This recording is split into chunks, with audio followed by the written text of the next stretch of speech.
कई दिनों से पुलिस एक मौलाना साहब को तलाश कर रही थी। आखिरकार कड़ी मशक्कत के बाद मौलाना पकड़ा जाता है। मौलाना से पूछा जाता है कि आपका मोबाइल कहाँ है।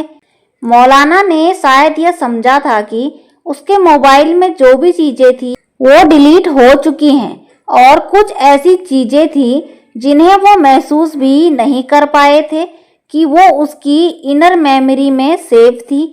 पुलिस ने अपनी तकनीक के माध्यम से उन सब चीजों को तलाशने की कोशिश की और पता चला कि मौलाना साहब अश्लील फिल्में देखते थे और उन गंदी फिल्मों को वह छोटे छोटे बच्चों को भी दिखाते थे।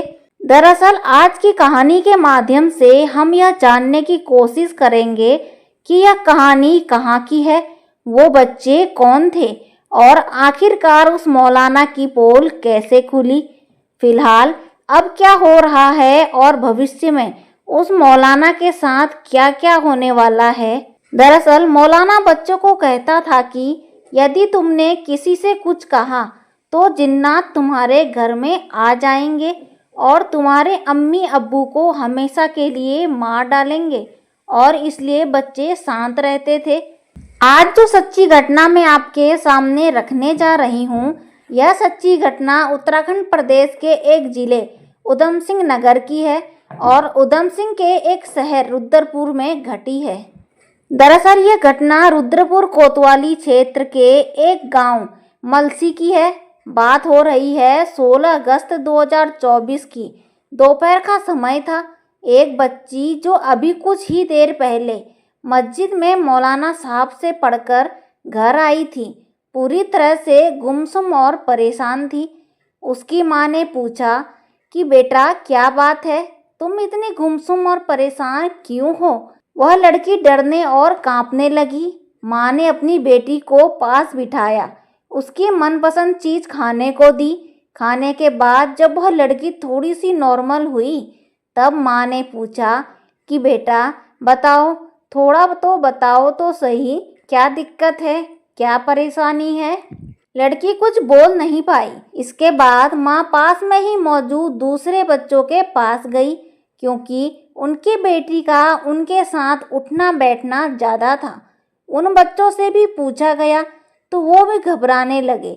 आखिरकार माँ वापस आई और अपनी बेटी को दुलारते हुए कहा, तुझे कुछ नहीं होगा, जो भी बात है मुझे बता दे। आखिरकार बेटी ने डरते हुए कहा, जिन्नात हमें और अब्बू को मार डालेंगे अगर मैंने ये सब बातें बता दी। लेकिन माँ ने उसे समझाया, कोई दिक्कत नहीं है, कुछ नहीं होगा, मेरे पास जिन्नातों को रोकने की ताकत है, मैं उन्हें रोक सकती हूँ, उनकी दिशा और दशा दोनों बदल सकती हूँ। जब माँ ने अपनी बेटी को भरोसा दिलाया तब उस बच्ची ने बताया कि मौलाना साहब गंदी गंदी बातें करते हैं और शरीर के अलग अलग हिस्सों को छूने की कोशिश करते हैं। जैसे ही उस 8 साल की बच्ची ने अपने मौलाना की ये बातें बताई, माँ के पैरों तले जमीन खिसक गई। वह गुस्से से तमतमा उठी और सीधे मौलाना के पास गई। मौलाना से कुछ भला बुरा कहने के बाद मौलाना वहाँ से भाग निकला। इस बात की भनक पूरे गांव में फैल गई। जैसे ही गांव के लोगों को यह बात पता चली, मौलाना साहब को ढूंढने की कोशिश शुरू हो गई। हालांकि उस महिला को समझाने की कोशिश की गई, जो भी हुआ उसे शांत करो, खत्म करो, बदनामी होगी। लेकिन अगला दिन आते ही महिला का गुस्सा बढ़ता चला गया, क्योंकि उसकी बेटी के साथ जो हुआ था वह वाकई भयानक था। वह सीधे नज़दीकी पुलिस स्टेशन यानी रुद्रपुर कोतवाली में जाकर तहरीर दी। तहरीर देने के बाद उसने पूरी कहानी बयां की कि मेरी बेटी एक स्कूल में पढ़ती है और पढ़ाई के बाद वह मस्जिद में जाती है, जहां मौलाना साहब उसे दीनी तालीम देते हैं। लेकिन मेरी बच्ची पिछले कुछ दिनों से परेशान थी। तहरीर मिलने के बाद जिले के एसएसपी मंजीनाथ टीसी ने 18 सदस्यीय एसआईटी का गठन किया इस मामले की जांच के लिए। जब जांच शुरू हुई तो पता चला कि मौलाना मौका पाते ही वहां से भाग चुका था। मौलाना की तलाश शुरू हुई और अंत में वह पकड़ा गया। जब मौलाना से पूछताछ की गई तो उसने सभी आरोपों को झुठलाने की कोशिश की। मौलाना का मोबाइल जब्त किया गया, जिसमें पता चला कि वह अश्लील फिल्में देखता था। पुलिस की जांच में सामने आया कि मौलाना ने सिर्फ एक बच्ची के साथ नहीं, बल्कि 5 लड़कियों के साथ 1.5-2 महीने से ऐसा ही किया था।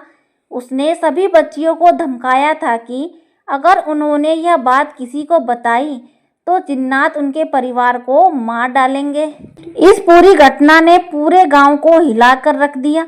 पुलिस ने जांच में पता किया कि मौलाना साहब बाद के एक मस्जिद में भी नौकरी कर चुका था, लेकिन वहां की आमदनी कम थी, इसलिए उसने वहां की नौकरी छोड़ दी और उधम सिंह नगर के रुद्रपुर कोतवाली क्षेत्र के गांव मलसी में आकर 2 महीने पहले नई नौकरी ज्वाइन कर ली थी। पुलिस की टीम मौलाना की पृष्ठभूमि भी जांच कर रही है कि क्या पहले भी उसने किसी बच्चे के साथ ऐसा कुछ किया था। फिलहाल मौलाना को गिरफ्तार कर लिया गया है और पुलिस जांच में जुटी है। इस घटना ने यह स्पष्ट किया कि माता पिता की भी जिम्मेदारी है कि वो अपने बच्चों से समय समय पर बातचीत करें, ताकि उन्हें पता चले कि उनके बच्चों के साथ कहीं कुछ गलत तो नहीं हो रहा है। यदि हो रहा है तो उस अपराधी को सजा दिलवाने की कोशिश करें, ताकि भविष्य में किसी और बच्चे के साथ ऐसी घटना ना हो।